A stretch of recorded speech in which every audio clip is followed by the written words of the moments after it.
क्या आप मानेंगे कि एक सफाई कर्मचारी जिसने अपनी पूरी जिंदगी झाड़ू लगाकर और गाड़ियां ठीक करके गुजारी, मरने के वक्त 60 करोड़ रुपए की संपत्ति छोड़ गया?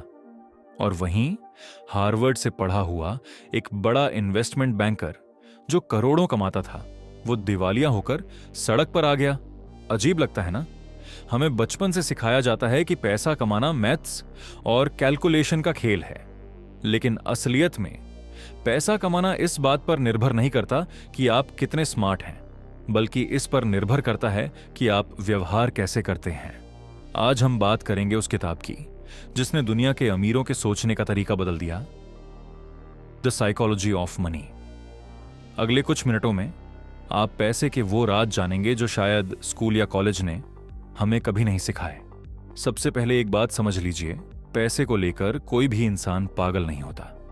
अक्सर हम दूसरों के निवेश के तरीकों को देखकर सोचते हैं कि वो बेवकूफी कर रहे हैं, पर सच तो ये है कि आपकी रिस्क लेने की क्षमता इस पर निर्भर करती है कि आप किस दौर में पैदा हुए थे।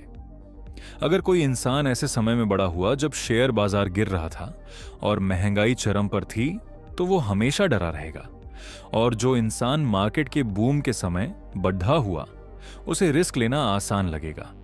सबक यह है कि दूसरों के फाइनेंशियल फैसलों को जज करना बंद करें, क्योंकि हर कोई अपने अनुभव के हिसाब से सही फैसला लेने की कोशिश कर रहा है।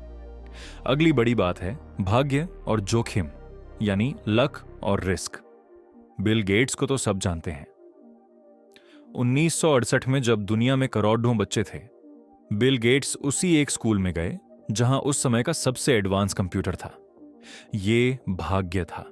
लेकिन उनके दोस्त केंट इवांस, जो बिल जैसे ही जीनियस थे, उनकी मौत एक पहाड़ चढ़ते वक्त दुर्घटना में हो गई।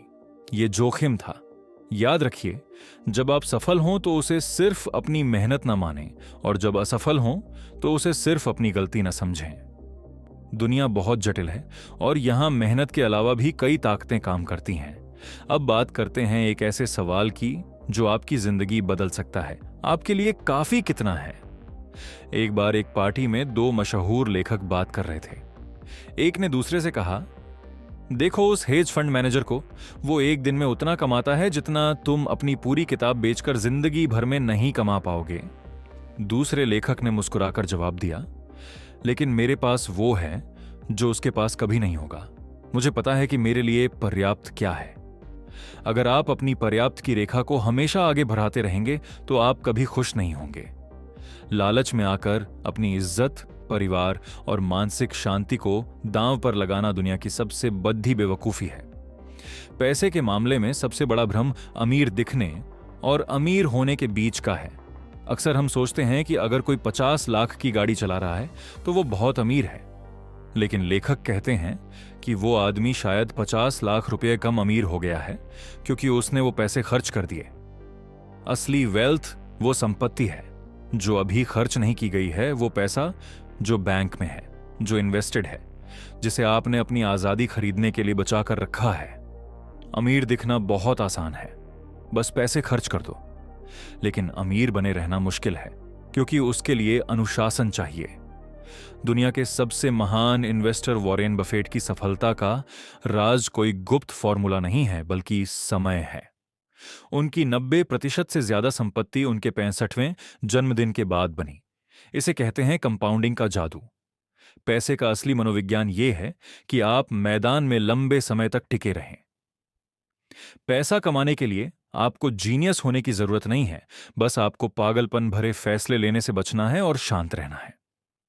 पैसे का सबसे बड़ा फायदा यह नहीं कि आप बद्धी गाधी खरीदें या बद्धा बंगला लें, बल्कि यह है कि आपके पास अपने समय पर कंट्रोल हो।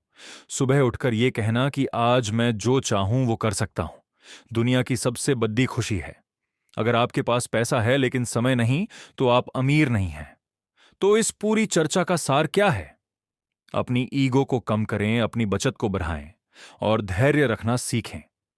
पैसा सिर्फ एक नंबर नहीं है, यह एक व्यवहार है। अगर आप अपने व्यवहार को काबू में रख सकते हैं तो आप न सिर्फ अमीर बनेंगे, बल्कि उस अमीरी का आनंद भी ले पाएंगे। आपको पैसे से जुड़ा कौन सा नियम सबसे ज्यादा पसंद आया? कमेंट्स में जरूर बताएं और ऐसी ही लाइफ चेंजिंग कहानियों के लिए हमें सब्सक्राइब करें। शुक्रिया।